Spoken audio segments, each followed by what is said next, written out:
Hey Sam, did you hear the one about the cloud? No. Never mind, it'll probably go over your head. Wow. Hey, why did the cloud do drugs and join a gang? What? Atmospheric pressure. Oh, brother. Hey, what kind of shorts do clouds wear? I don't know. Thunderwear! Oh my goodness. I wonder if clouds ever look down on us and say, hey look, that one's shaped like an idiot. I bet they did today. All right, I have Cloud Control, a shape-building party game from 25th Century Games and Eugene Bryant. Ages 8 and up, 3 to 10 players. This is a party game in which you are going to be trying to make some sort of shape with these cloud cards you see out here. Can't talk, you can only use the cloud cards. You can move them in different directions. And you will get points if you're able to get the other players at the table to guess the correct shape. How a round works is the first player will draw one of these cards and place it in the standee here. And you can see here what some of these words are. We have spider, bed, rubber duck, and stilts. And you're going to ignore whatever word is here on the bottom next to this lightning bolt for right now, only focusing on the top 4 words. And you can see also that the words are grouped into 1-point category and 3-point category. So you'll take one of these cards, you'll look at all the words, and then you'll examine all the cards out here. And there are 16 different shape cards, and you put them in piles. Each pile has 4 of the same shape, and that's part of setup. And after you have kind of gotten an idea of what you want to use the cards for and what word you're going to go for, because you can start with any word, you don't have to just do the top word. But whenever you're ready, you flip over the timer and you go. And so for instance, I might start with spider here, and I might take this one and these 4 and use them as legs here, like so. And as I'm doing this, the other players at the table might start providing guesses. And they can see here that I'm trying to put what looks like legs, and I've got 6 of them. So they might yell out ant, insect, beetle. And then once I've put out 8 legs, then they might say spider. And as they're saying these guesses, I can sort of gesture to them, yes, you're on the right track, come on, continue. However, I cannot use any words. I can only use the shape cards, and I can move them around to make the picture look like it's moving and it's doing some sort of action. However, I cannot use any words, as I've already said. And once somebody guesses the word spider, then I wipe the board clear and I move on to another word if I still have time on the timer, which I do, and so I might try to make a bed. And so I'm going to put these out here like so, and maybe use this as a headrest, and I can overlap the cards here and make the picture hopefully make a little bit more sense. And they might say chair, they might say furniture, and again I could gesture to them to continue, and somebody might say bed, and I would say yes, that is correct, and continue on down the list. And that's essentially how this game works. If you get a player to guess one of your 1-point words, then you as the clue giver are going to get a point, and the person who guessed the word would get a point. And the same idea works with 3-point words. They would get 3 points, you would get 3 points. Everybody at the table is going to get 1 turn being the clue giver, and then after everybody's done that, the first player will flip over another card, a new card, and look at the bottom word with the lightning bolt. And so this is the lightning round, and that player will tell everybody the word is wedding. And so you'll put the card out so that everybody can see that it's wedding. And what happens now is you flip the timer over, and everybody at the same time tries to create a picture, their own personal picture, off the word wedding. And so you have the amount of time that's in the sand timer to use any of these shapes, and it is simultaneously. And so if somebody uses all of these line cards, then you're out of luck. You have to try to figure out something else to use. After the sand timer runs out, you flip the sand timer again a second time, and then everybody has to try to explain the picture that they've created and why their picture works best for the lightning round word. After the sand timer runs out, simultaneously everybody points to who they vote for having the best picture. And whoever has the most votes will win 5 points for the lightning round. After you do the lightning round, everybody at the table gets to go again, being the clue giver. And then after everybody has gone a second time being the clue giver, the game is over. Whoever has the most points is the winner, and that is how you play Cloud Control. Okay, so here's Sam and I and our two oldest playing a 4-player game of Cloud Control. And right now we're going to share our thoughts on this game. I'll go first. This game actually surprised me. This was one that I did not really have high hopes for going into it. I don't know why. Generally, these kinds of games are just not very high on my radar.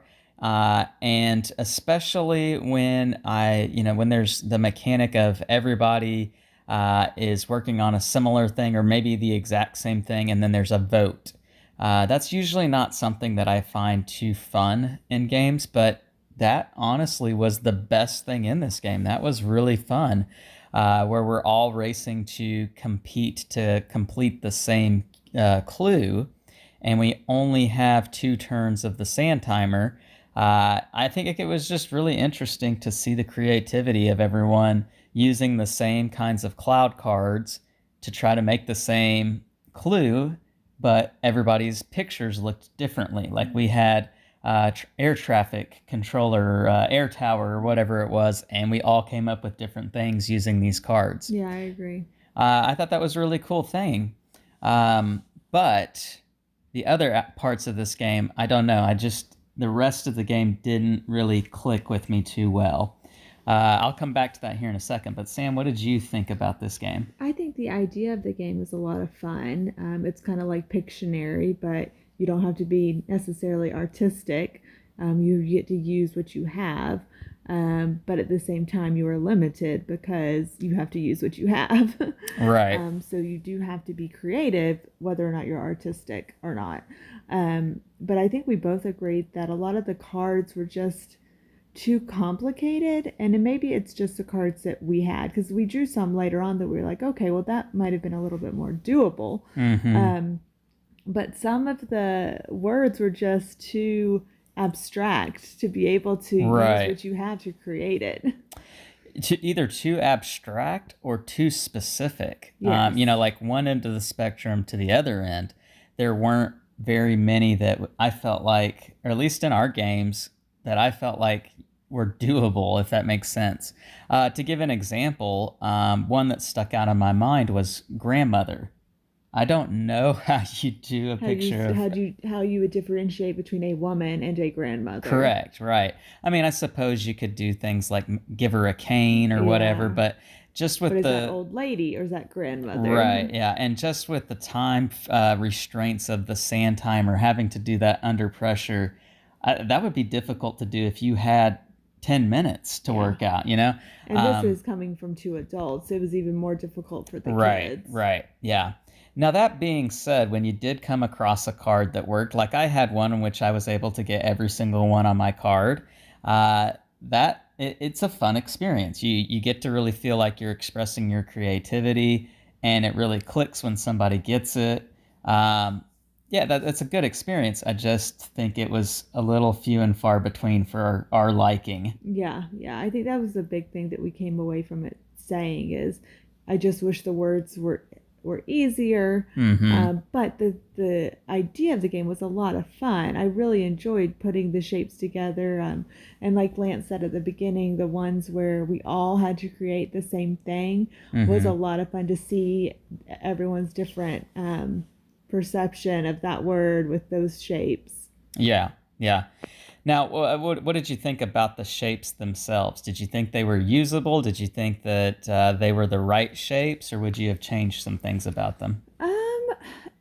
Yeah, I mean, I think they worked. There was some that I don't think were used nearly as much as I was others. thinking the same thing. But I'm sure there was a thought process there when they created this. Mm-hmm. So overall, I think it worked. I think as you're watching us play this, you're going to see that at least I feel this way, we used probably the same 4 or 5 different shapes. Squares. Yeah, lines and squares and rectangles are kind of the big ones that we used over and over again. It felt like, I don't know that we ever really used that X or the squiggly line too Or much. the one that looks like a butt. I wasn't going to say that, but yeah, I think you're right. Now, that could have just been the cards that we drew. Yeah. And, if you play with more cards, you probably would use more of the You can shapes. see me getting frustrated here trying to find the right shape. Well, so yeah, I think there were some things that this game had that left me feeling like, man, there's a lot of potential here. It just never really came out, and it really never shined brightly, other than for those rounds where we're all working at the same time and then we vote, which was really surprising to me. I thought that would be the part that I didn't like. So let's go to our scale on this game. Scale of 1 to 10, love to hate. What do you give this game, Sam? I'd probably give it a 5.8. Okay.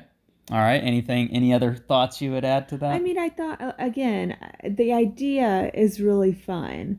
It just didn't play that way. Mm-hmm. You read about it and you're like, that sounds like a really good idea for a game. But I think it's just difficult with the words and only having a limited amount of shapes. And it really depends on who you're playing with too. It was very difficult to play this with kids, even though it does present itself as a family-friendly game. Mm-hmm. Right. Yeah, I would agree with that. I do feel like this would be difficult to play with adults too. There were just the words that we got that didn't really strike me as being guessable words. But it was, I mean, as far as for a non-gamer, it was very easy to understand. It's a very easy game to play. Mm-hmm. So I definitely think that, it's a good little party game.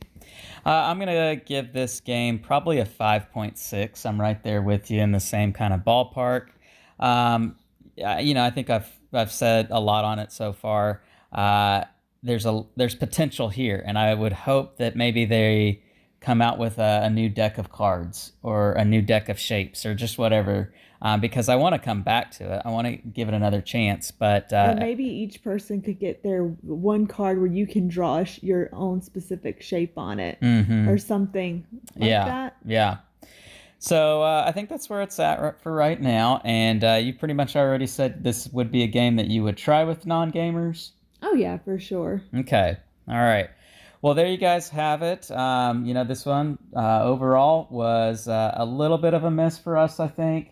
But if there were maybe some changes here or there, it'd be one that maybe we would come back to. So make sure you like and subscribe and push that bell button so you get notifications of our new content. All right, I'm Lance. I'm Sam. And we are Love to Hate, where we try to bridge the gap between gamers and non-gamers. We'll catch you next time.